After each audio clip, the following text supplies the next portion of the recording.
विरोधी सरकार के खिलाफ लड़ा। मुर्दाबाद मुर्दाबाद शिक्षा मंत्री मुर्दाबाद मुर्दाबाद मुर्दाबाद। यानी कि चुनाव जीतना था तो छोटे वादे लेकर तो कांग्रेस की सरकार आई और प्रदेश के युवाओं को ठगा। प्रदेश के युवाओं को लगा कि सच में 5 साल में 5 लाख सुखों की सरकार को मुर्दाबाद मुर्दाबाद सरकार मुर्दाबाद मुर्दाबाद मुर्दाबाद। जॉब ट्रेनिंग पॉलिसी वापस लो वापिस लो वापिस लो जॉब ट्रेनिंग पॉलिसी वापस लो वापिस लो वापिस लो। सुखों की सरकार को भेजो हरिद्वार को।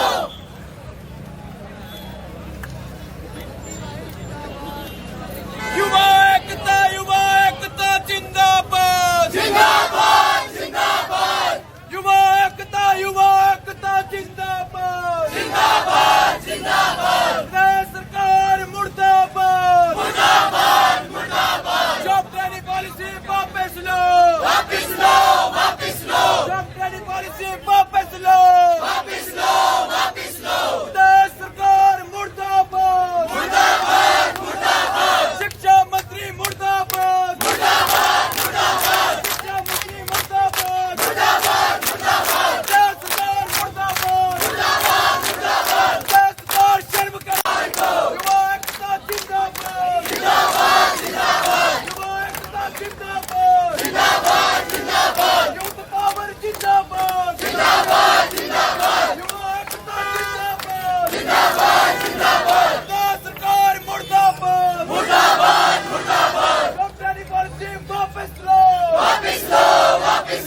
मैं जी एक विद्यार्थी हूँ और यहाँ पर जो है वो तैयारी करता हूँ। आज धर्मशाला में प्रोटेस्ट किया जा रहा है किस लिए?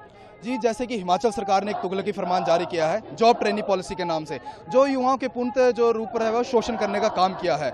जिस तरह से हिमाचल प्रदेश सरकार ने कहा इस फैसले के दौरान कि आपको 2 साल तक जो है वो कोई भी स्थायी पदोन्नति नहीं देगी, उसके बाद दोबारा आपका एक पेपर लिया जाएगा और आपको चेक किया जाएगा कि आप इस नौकरी के काबिल है या नहीं। परंतु युवा आज जो है नारों के माध्यम से यहाँ पर सड़कों में इकट्ठे होने के माध्यम से आपसे पूछता है कि जब हम आपको वोट देते हैं तो हम आपको वोट पूरे 5 साल के लिए देते हैं, हम नहीं पूछते हैं कि आप 2 साल बाद जो है वो सक्षम है या नहीं। तो युवा भी अब एक फैसला आपके समक्ष रखता है। हम भी आपसे 2 साल बाद एक आपका परीक्षण करेंगे, आपकी जांच करेंगे कि आप आगे 3 साल के लिए जो है अपनी इस सरकार को चलाने में सक्षम है नहीं है। युवा आज अपनी लाइब्रेरी को और घरों को छोड़कर यहाँ पर धरने करने को मजबूर है और प्रदेश सरकार जो है वो मुझे लगता है कई अन्य बातों में मशरूफ हो गई है। किस तरह से आज हर्षवर्धन जो मंत्री हैं वो कहते हैं कि सिरमौर में एक युवती की 2 लड़कों के साथ शादी हुई, उस विषय पर जो है वो ज्ञान दे रहे हैं, परंतु जो युवा पूरे प्रदेश भर में सड़कों पर मर रहा है, जो धरना प्रदर्शन कर रहा है, वहां पर उनकी एक भी स्टेटमेंट नहीं आती है। और स्टेटमेंट आती है तो वो कहते हैं कि इस तरह का कोई भी पेपर नहीं होगा, भ्रामक अफवाहें नहीं फैलाएं। तो माननीय मुख्यमंत्री जी और माननीय मंत्रियों, भ्रामक अफवाहें तो आपके इस नोटिफिकेशन में है, आप अपने नोटिफिकेशन के क्लॉज 2, 3 अथवा 17 को पढ़िए, जिसमें आपने साफ बड़े बड़े अक्षरों में लिखा है कि युवाओं को 2 साल बाद दोबारा से पेपर देना होगा, अन्यथा जो उम्र भर के लिए युवा उसी जो है वो पद पर रहेगा, उसी वेतन पर रहेगा, उसी कार्यभार को चलाएगा।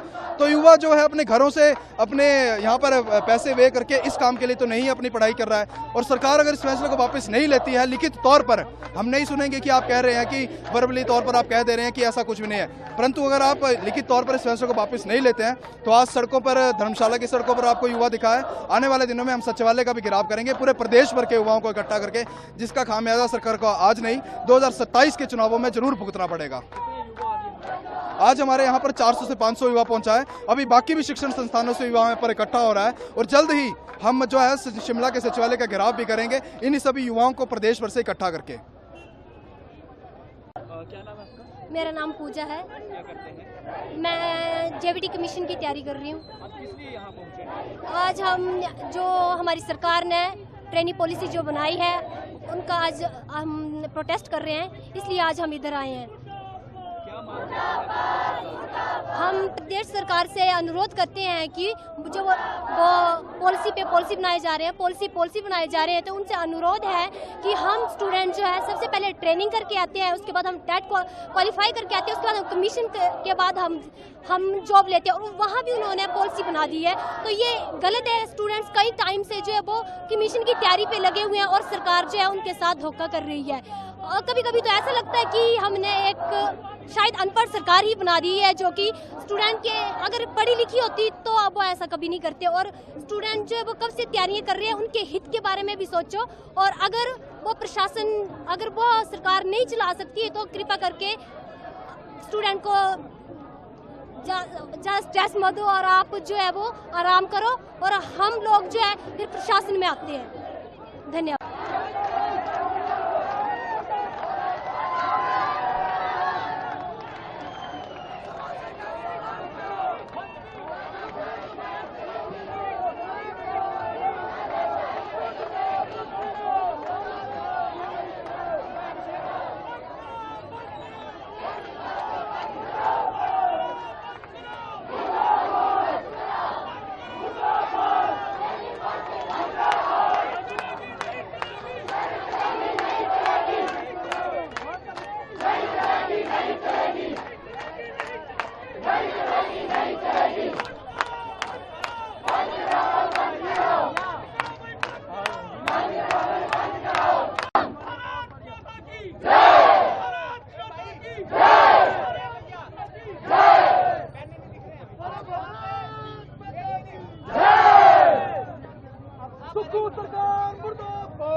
मेरा नाम हरीश है और मैं डिस्ट्रिक्ट लाइब्रेरी में पढ़ता हूँ।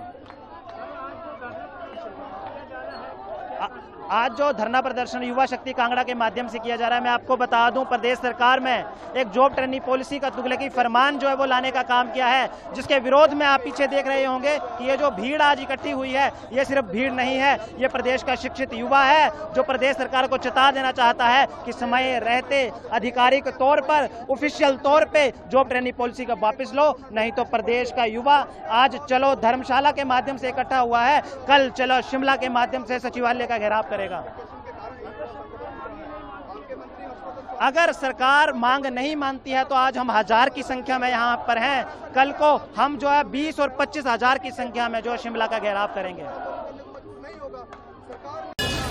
जैसा कि आप सभी को याद है कि आज हम यहाँ पे इकट्ठा क्यों हुए हैं, हम लोग अपनी वर्दियां पहन के, अपने एजुकेशन इंस्टीट्यूट छोड़ के, अपनी एकेडमी छोड़ के, अपनी लाइब्रेरी छोड़ के यहाँ पे इकट्ठे क्यों हुए हैं, तो उसका एकमात्र कारण है निकम्मी प्रदेश सरकार की निकम्मी जॉब ट्रेनिंग पॉलिसी, जिसके लिए आज हम की सरकार को भेजो हरिद्वार को।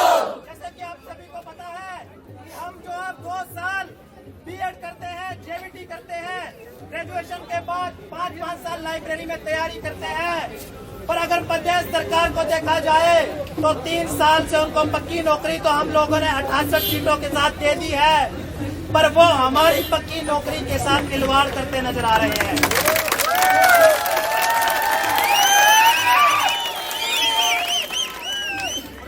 सरकार होश में आओ, होश में आओ, होश में आओ, सरकार होश में आओ, होश में आओ, होश में आओ।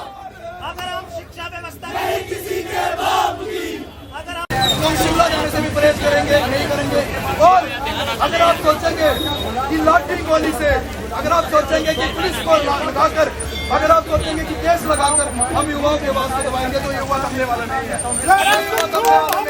डरता है, पुलिस को आगे करता है, अरे सुखू हमसे डरता है, पुलिस को आगे करता है, फिर भी आगे आएंगे। युवाओं का शोषण किया गया और युवाओं की बात करने वाला कोई भी यहाँ पर नहीं हुआ। जितने भी नेता हैं, चाहे वो भाजपा के हैं, चाहे वो कांग्रेस के हैं, इस मंच से सुन ले, अगर आप युवाओं की बात को दबाएंगे तो आने वाले 2027 में यही युवा विधानसभा में बैठेगा, आने वाले 2027 में यही युवा जो है आपके बीच से निकल जाएगा और इस तरह की पॉलिसियों का जो है वो पूरी तरह से रूप से बहिष्कार करेगा। धन्यवाद।